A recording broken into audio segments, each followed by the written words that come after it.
What's up guys, my name is Ramy and I'm here to do another review. Today we're going to review Belkin's Boost Charge Pro and see if it's the best MagSafe charger out there. Apple released the new iPhone 12, 12 Pro, Pro Max line. They also debuted MagSafe. MagSafe is their new charging technology, or their new release of their old charging technology, which uses magnets and now up to 15 watts to charge your phone. Belkin's Boost Charge Pro is one of the new MagSafe devices that have been recently released on the market. In the box you'll get the charging device that can charge 3 devices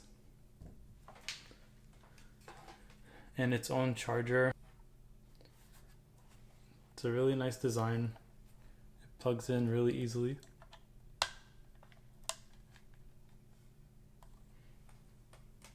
And sits flat, so you only have one device. You can charge using MagSafe with or without a case.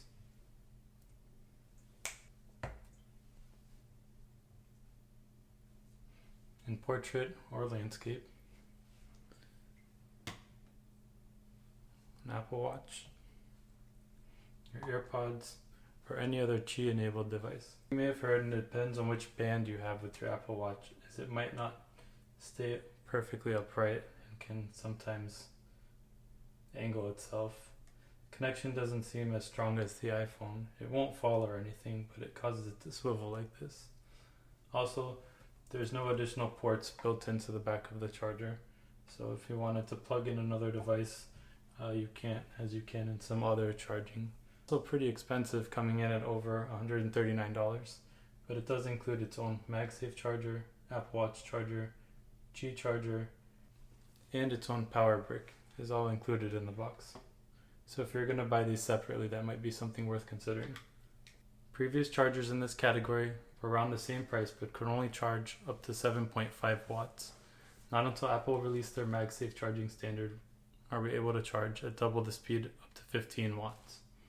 Overall, it's a great combination charger. It includes charging with MagSafe up to 15 watts, your Apple Watch, and a Qi charger. It helps you consolidate 3 chargers into one and clean up your nightstand or your desk. I've been using this for over a month and would definitely recommend it. Thanks guys, I'll see you on the next one.